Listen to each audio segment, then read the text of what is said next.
வணக்கம். Big topic with Karthik Mayakumar.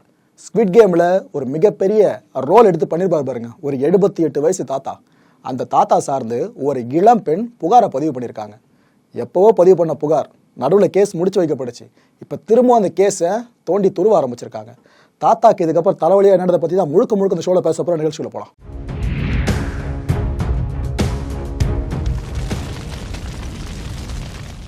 Game of thrones, breaking bad, money heist, இந்த 3 சீரீஸுக்கு ஃபேனாக இருக்க எல்லாருமே திடீர்னு ஒரு சீரீஸ்க்கு பயங்கர ஃபேனாக அடிக்டாக மாறுறாங்க. நான் உட்பட. அப்பேற்பட்ட சீரீஸ் தான் ஸ்குவிட் கேம். சும்மா சொல்லக்கூடாதுங்க. ஒவ்வொரு சீனையும் அவ்வளோ விறுவிறுப்பாக நகர்த்தி கொண்டு போவாங்க. அவ்வளோ சூப்பராக இருந்துச்சு பார்க்குறதுக்கு. நம்ம முன்னாடி பார்த்த சீரீஸ்லாம் பார்த்தீங்கன்னா ஒவ்வொரு சீசன்லேயும் கணக்கில்லாமல் எபிசோட்ஸாக போயிட்டுருக்கோம். கொஞ்சம் லேக் எடுக்கும் நம்மளுக்கு. ஆனால் இதை பொறுத்த வரைக்கும் ஒரே ஒரு சீசன் தான், 9 எபிசோட்ஸ் தான். இதை வச்சு கொண்டு வந்தாங்க நெட்ஃப்ளிக்ஸில். செம்ம ரீச், வேர்ல்ட் வைட் சென்சேஷனை இந்த குறிப்பிட்ட சீரீஸ் ஏற்படுத்துச்சு. ஆக்சுவலாக ஒரு ஜானர் சார்ந்த ஒரு சீரீஸ் இருக்கிறது வேற. ஒன்று த்ரில்லராக இருக்கலாம், ஹாரராக இருக்கலாம், இல்லை சர்வைவலாக இருக்கலாம். ஆனால் இந்த சீரீஸில் இந்த ஸ்குவிட் கேமை பொறுத்த வரைக்கும் என்ன பிரத்யேக சிறப்பம்சம்னு பார்த்தீங்கன்னா 5 ஜானர்ஸ் உள்ளடங்கின ஒரு series. Survival, thriller, horror, drama, action, இவ்வளோ விஷயங்களை சேர்த்து 9 எபிசோட்ஸ் வரைக்கும் லேக் இல்லாமல் கொண்டு போகிறது எவ்வளோ கஷ்டமான டாஸ்க்கு தெரியுமா? அதை கரெக்டாக பண்ணவங்க தான் இந்த தென் கொரிய குழுவினர். ஆக்சுவலாக ஹாலிவுட்டோட படைப்பு கிடையாது, கொரியாவோட படைப்பு வேற லெவலில் நிகழ்த்திருப்பாங்க. இந்த நிறைய கொரியன் மூவிஸ்ல இருந்து சில சீன்ஸ்லாம் திருடுறாங்கன்னு தமிழ் திரைப்படங்கள் இயக்குறவங்க மேலேயே பல குற்றச்சாட்டுகளாக இருக்குது பார்த்தீங்களா? இங்கே மட்டும் இல்லை, நிறைய மொழி இயக்குறவங்களும் இந்த வேலையை பார்த்துக்கிட்டு இருக்காங்க. ஸோ ஹாலிவுட்ல இருந்தால் எடுப்பாங்க சீன்ஸ் அப்படின்ற காலம் போயிட்டு கொரியன் ஃபிலிம்ஸ் இருந்தால் ஹாலிவுட்டே சுடும், அந்த அளவுக்கு மேக்கிங் சூப்பராக இருக்கும்னு கொரிய இண்டஸ்ட்ரி சார்ந்த ஒரு பெரிய பேச்சு இருக்குங்க. அதை திரும்ப நம்மளுக்கு நிரூபிச்சதான் இந்த ஒரு தொடர். மேக்கிங் வேற லெவலில் இருக்கும். இந்த தொடரோட கதை என்ன அப்படின்னு பார்த்தீங்கன்னா ரொம்ப சிம்பிளுங்க. அதாவது இந்த கொரியாவில் சின்ன வயசாக இருக்கும்போது பல பேர் இந்த கேம்ஸ் ஆடி இருப்பாங்க பார்த்தீங்களா? இது மாதிரி சின்ன சின்ன விளையாட்டுகள், இந்த சைல்டுஹுட் கேம்ஸ் எல்லாத்தையுமே திரும்ப ஆடணும். கும்பலாக ஆடுறவங்க ஒரு ஸ்டேஜாக போக ஒவ்வொரு விளையாட்டு டாஸ்காக கொடுக்கப்படும். அதில் கடைசியாக யார் உயிர் பழைச்சிருக்காங்களோ அவங்களுக்கு $45.6 பில்லியன் பரிசு தொகை அப்படின்னு அறிவிச்சிருப்பாங்க. இந்த பரிசு தொகை அடிக்கிறதுக்கு ஒவ்வொரு ஸ்டேஜாக எல்லாரும் கடந்து போகணும். அதுக்குள்ளே இருக்கிற ட்ராமா, அதுக்குள்ளே இருக்கிற த்ரில்லரான ஒரு சில விஷயங்கள், அதுக்குள்ளே இருக்கிற துரோகங்கள், அதுக்குள்ளே இருக்கிற சமயோஜிதமான செயல்பாடுகள், இப்படி எல்லாத்தையும் கலந்து இந்த ஸ்குவிட் கேமை வேற லெவலுக்கு கொண்டு போயிருப்பாங்க. இந்த ஸ்குவிட் கேமை ஒட்டுமொத்தமாக உருவாக்குறதுக்கான பட்ஜெட் எவ்வளோ தெரியுமாச்சு?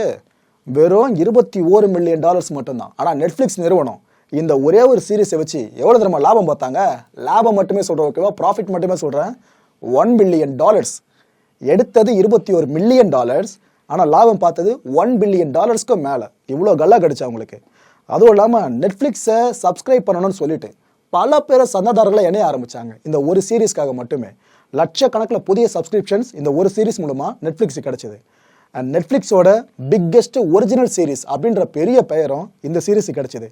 அது மட்டுமா, நெட்ஃப்ளிக்ஸில் ஒளிபரப்பப்பட்ட ஷோஸ்லேயே ரொம்ப நேரமாக ஓடுற ஷோன்னு பார்த்தீங்கன்னாலும் இதே ஸ்குவிட் கேம் தான். 1.65 பில்லியன் ஹவர்ஸ் வரைக்கும் இது ஓடி இருக்கு. அட என்னப்பா தமிழ்ல ஏதோ போட்டிருந்த தாத்தா மூஞ்சி, அதை விட்டு வேற எதையோ பேசுறியே அப்படின்ற டவுட் இப்போ எனக்கு வரும். கண்டென்ட்ல இப்போ தான் டிராவல் பண்ண போறோம். ஏன்னா இவர் எப்பேற்பட்ட நபர் அப்படின்றத நான் சொல்றதுக்கு முன்னாடி இவர் நடிச்ச தொடரை பத்தி நான் சொன்னாதான் டெப்த் உங்களுக்கு மூசா கிடைக்கும்.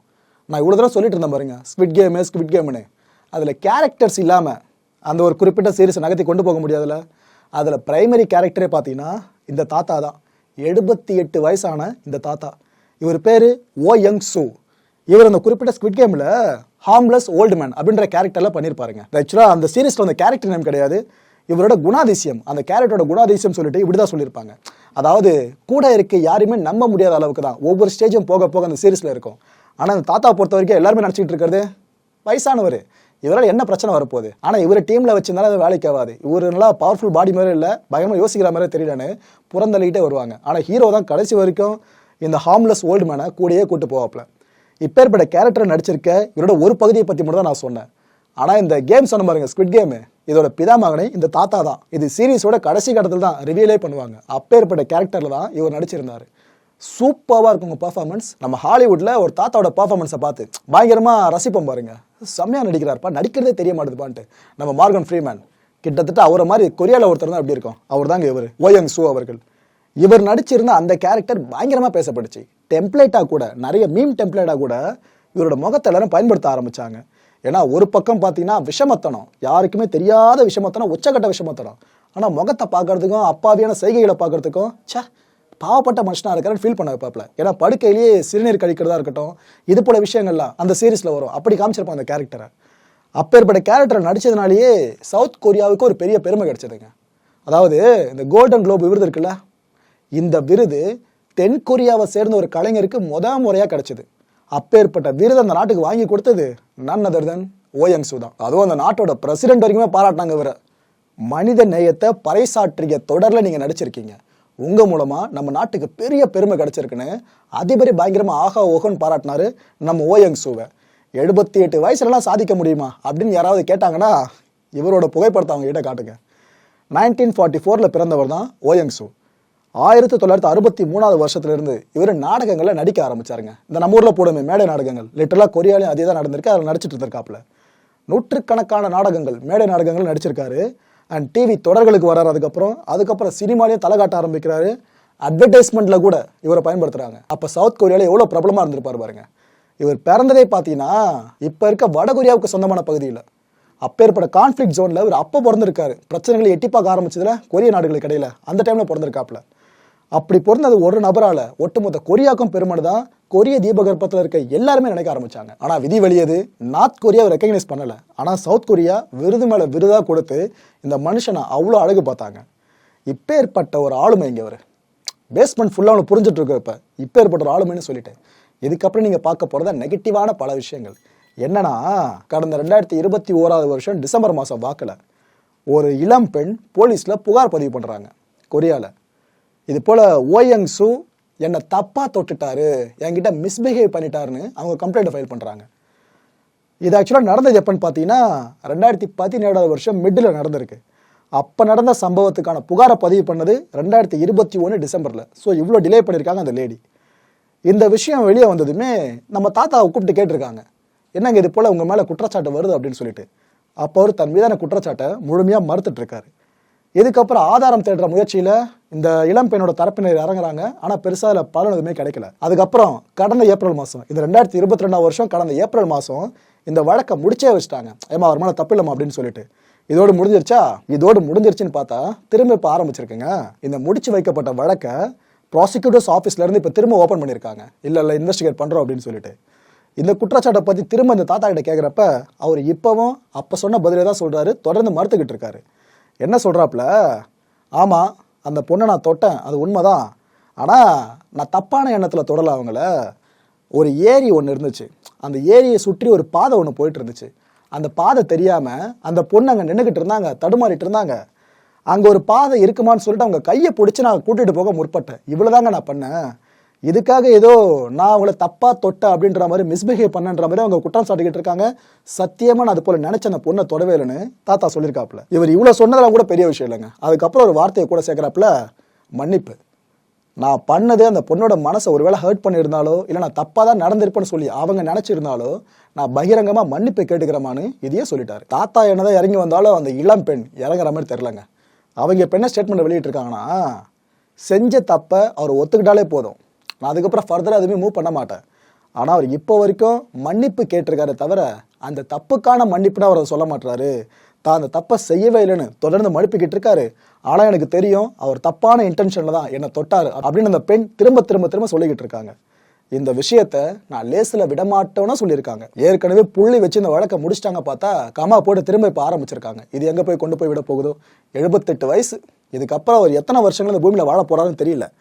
அதுக்குள்ளே இவ்வளோ பெரிய அலிகேஷன்ஸ் மேலே சுமத்தப்பட்டு கொடுமை. சரி, ஓகே, ரைட்டு, விடுங்க. இதனால் படைப்புக்கு ஏதாவது ஆபத்து இருக்குமான்னு கேட்டிங்கன்னா, எஸ், ஆபத்து இருக்க வாய்ப்பு இருக்கு. இந்த ஸ்குவிட் கேமோட சீசன் 2 ஷூட்டிங் ஃபுல்லாக முழுவீச்சில் நடந்து போஸ்ட் ப்ரொடக்ஷன் வரைக்கும் போயிருக்காங்க. அப்பேற்பட்ட அளவுக்கு இந்த ப்ராசஸ் போயிட்டு இருக்கு. 2023 வருஷம் எண்டுலையோ இல்லைனா 2024 வருஷம் ஆரம்பத்திலையோ நாம் இந்த ஸ்குவிட் கேம் சீசன் 2 பார்க்க போகிறோம். அந்த தொடரில் இவர் இதுக்கப்புறம் இருப்பாரா இருக்க மாட்டான்னு பெரிய கேள்வி ஒன்று வந்திருக்குங்க. இவர் உயிரோடு இருக்காரு, செத்துட்டாரு, செகண்ட் சீசன் சார்ந்து இதை விட்டுருங்க. செகண்டரி ஃப்ளாஷ்பேக் சீன்ஸ் மாதிரி வச்சுக்கோங்களேன் உதாரணத்துக்கு, அதுக்காச்சும் நடிக்க ஆள் வேணும்ல. ஸோ இவர் இந்த சீசனில் இருக்காரான்னு தெரியல. செகண்ட் சீசனில் அப்படி இருந்தாருன்னா இவர் இல்லாமல் போகிறதுக்கு இப்போ நிறைய வாய்ப்புகள் இருக்குது. ஷூட்டிங் இன்கேஸ் பேலன்ஸ் இருந்துச்சுன்னா. எதை வச்சு சொல்கிறேன்னா, ஒரு நடிகர் சார்ந்து இது போல் நெகட்டிவான அந்த குற்றச்சாட்டுகள் சுமத்தப்பட்டு கேஸ் வரைக்கும் போகுது அப்படின்னா அந்த நடிகரை அந்த ப்ராஜெக்ட்லேருந்து அப்படியே தற்காலிகமாக ஒதுக்கி வச்சுருவாங்க. இதுக்கு ஆகச்சிறந்த உதாரணம் நம்ம ஜானி டெப்பை சொல்லலாம்.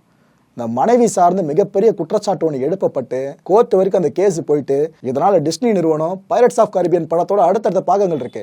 இதை சார்ந்த ஜானி டெப் நடிக்கிறதுக்கு தற்காலிகமாக அவங்க அப்படியே ஒதுக்கி வச்சு தடை விதிச்சிட்டாங்க.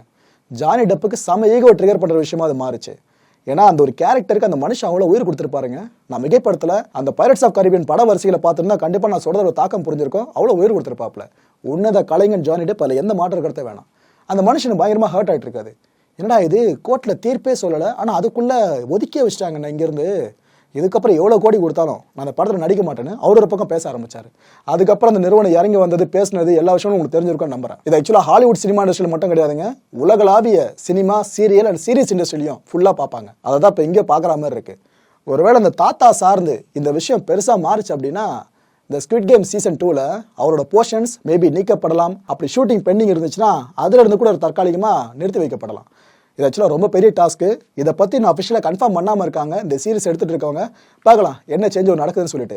எனக்கு என்னென்னா ஜானி டெப் சார்ந்து இப்போ ஏற்பட்ட சந்தேகம் இருக்கும்போதே அவரை ஒதுக்கி வச்சுருந்தாங்க.